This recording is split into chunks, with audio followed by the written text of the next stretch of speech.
咁喺上一條片裏邊啦，咁我講咗避震，咁都收到啲 comment 就話比較唔清晰啦，唔係好明我講緊乜。咁希望今次呢條片咧可以再做得簡化啲，容易明白啲嘅。因為今日會講嘅 topic 咧就係點樣提升一架車嘅操控性嘅。咁因為呢個 topic 都比較大啦，咁所以我會分為3個 part 去講嘅。今日呢一 part 咧主要就會講車胎同埋條鈴啦，第2 part 咧就會講避震，第3 part 就會講4輪定位同埋設定上嘅一啲基本嘅知識嘅。咁好啦，事不宜遲，我哋而家即刻開始。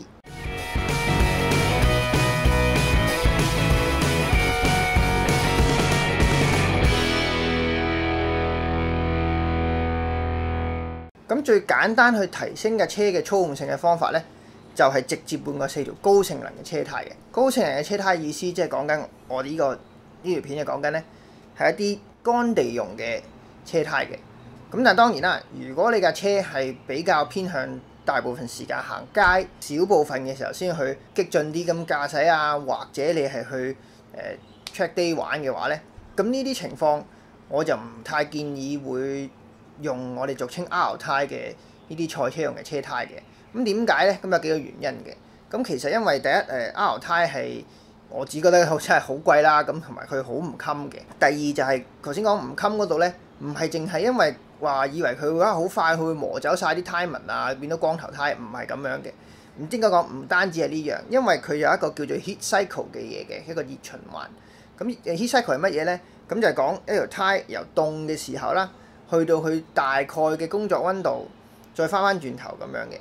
咁因為咧賽車用嘅車胎咧，其實呢個 heat cycle 咧係好少次數嘅，相比起我哋家用嘅車胎，所以變相如果佢行得去到個某一個 cycle 個次數啦，就足夠咗啦，佢嗰啲胎膠嗰啲物料咧，佢就會出現老化硬化咁樣嘅情況出現。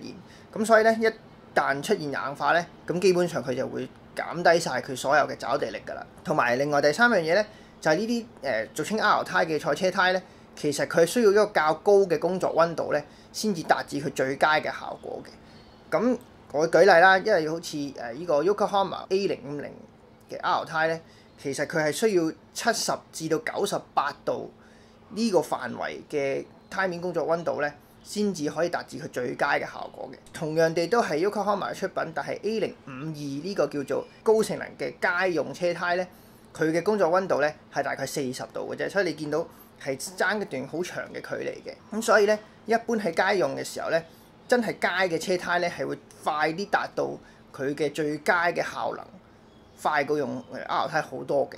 咁另外就因為車胎要咁熱先至有用啦，呢啲 R 胎變相咧，你一落雨同埋你天氣凍嘅冬天嘅時候咧，佢能夠儲嘅熱咧就更加難，咁所以佢嘅抓地力就更加差。咁水地就唔使講啦，因為水地你見到嗰啲胎紋其實都係得好少排水坑嘅，咁變相你過水氹嘅時候，嗰個抓地力係好差嘅，會出現一種叫 hydroplaning 嘅情況，咁好危險嘅。簡單啲嚟講 hydroplaning 嘅意思就真係將條胎浮起咗，完全零抓地力，連扭軚啊、不比拎乜嘢都做唔到嘅，咁係非常非常之危險嘅。咁所以呢啲情況咁多嘅壞處咧，我就個人建議就唔需要用呢啲車胎。當然，如果你係要落 track 玩嘅時候，到時先買嗰一套新胎咯。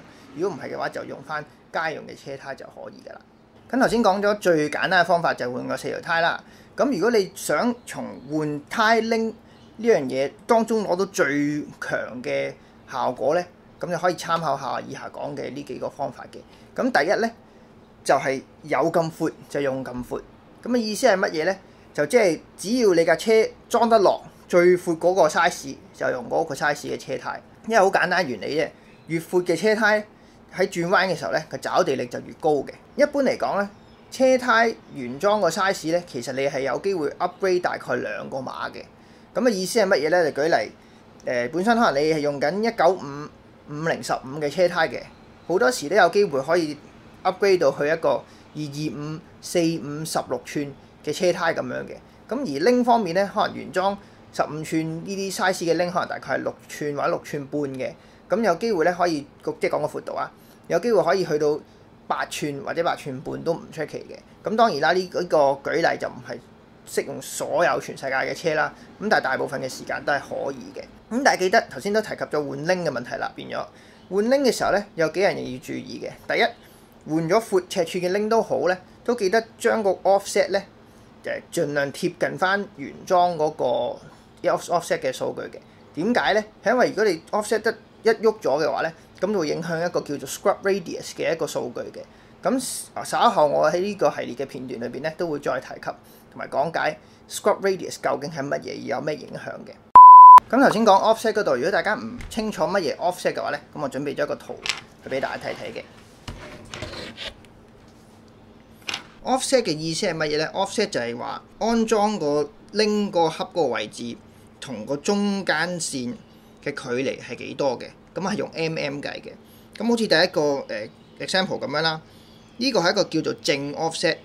咁正 offset 嘅意思就係乜嘢咧？你可以見到嗱，呢一邊係向街外啦，呢邊係車身嗰邊啦。咁呢個安裝嘅位置咧，就係偏離呢個中間線係向街嗰邊嘅。呢個兩者之間嘅距離咧，就係35 mm， 咁即係代表佢呢個係正35。咁如果你去買鈴嘅時候咧，有時會見到嗰啲數值咧，佢會寫咧就係我假設係15寸嘅鈴咁啦，15寸7J 即係幾闊，即係幾多寸闊呢個位，即係成條鈴。咁35呢個正35就係呢個位置，就係咁樣啦。咁如果係零 offset 的話咧，就呢個咁啦。咁安裝嘅位置咧就喺正中間，咁就係15寸7J 0咁樣啦。基本上咧個數目越接近0或者去到負咧，就代表個鈴咧其實越突出去嗰個車嘅外邊嘅。又好似呢度，如果係負的話咧，你見到安裝嘅位置其實係喺呢邊，咁即係突出去車身外邊嘅咧就有多啲位置啦。咁呢個中間線喺呢度啦，呢度向翻入向嘅車嗰度咧，呢個就係為之負啦。咁啊都係舉例啦，就15寸7J 負35就係負 offset 啦。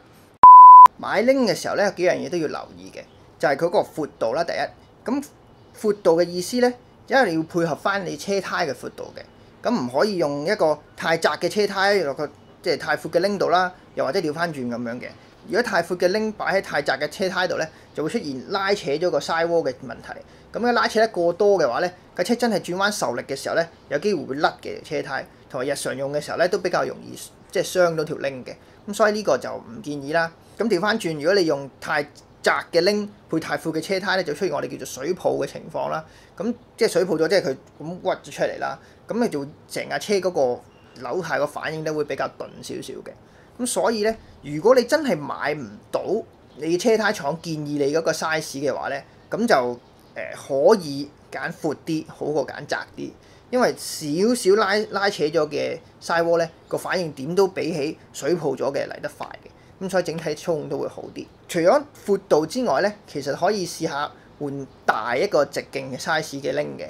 咁點解咧？因為通常你換大咗直徑嘅鈴，你都要換翻薄啲嘅胎就翻噶嘛。就係善用薄胎嘅本身嘅特性，就係因為佢個 sidewall 會比較硬，同埋佢因為本身真係比較薄身嘅關係咧，變咗你轉彎嘅時候咧，嗰個胎第一個反應會快啲啦。另外佢就少咗出現個胎嘅擺動嘅情況嘅。就好似呢個圖咁樣，咁呢個係個薄車胎配大鈴咁啦。咁你見到畫得唔係幾好啊？嗰個胎咧轉彎受力嘅時候咧，佢係會少啲向外傾側嘅情況出現嘅。咁又唔同好似呢個嘅厚車胎咁啊，厚車胎就因為佢多啲面喺度淋啲，咁佢又會擺得更加犀利。咁呢個嘅反應咧就會導致你個軚嘅感覺咧就比較鈍啲嘅。咁呢個就係一個唔好處嚟嘅。如果舉例205大家都係咁闊嘅車胎嘅話咧，一個205、40、17寸薄車胎咧，轉向嘅反應、軚盤嘅反應咧，都會比起205同樣闊嘅50、15為例，係嚟得更加好、更加直接嘅。所以點解你見到以前90年代嗰啲房車賽嗰啲車咧，都會盡量用大啲嘅鈴配一個薄啲嘅胎，因為嗰陣時佢哋其實胎個限制都好窄嘅啫，大概係225啊、215呢啲 size 嘅啫。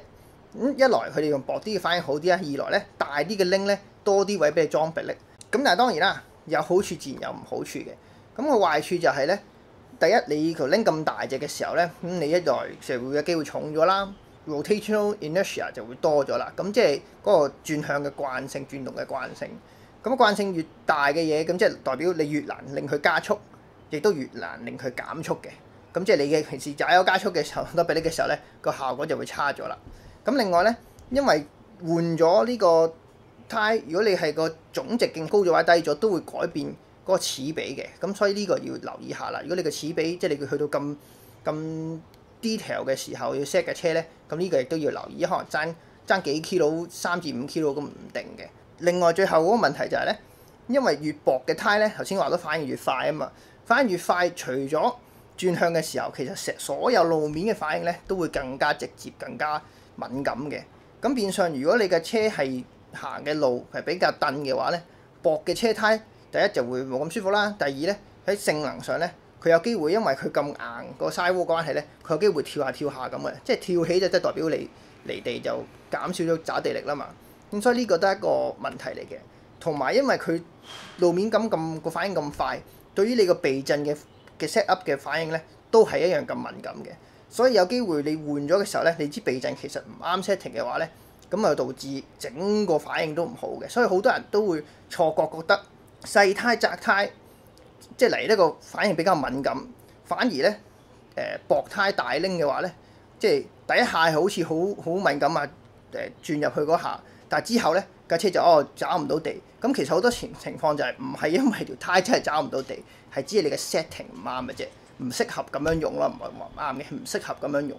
所以呢個即係轉 size 呢樣嘢，大家都要留意一下啦。咁所以如果大家係真係諗住換大啲嘅拎、闊啲嘅拎咧，我絕對會建議大家咧就盡量用輕量化咗嘅拎嘅。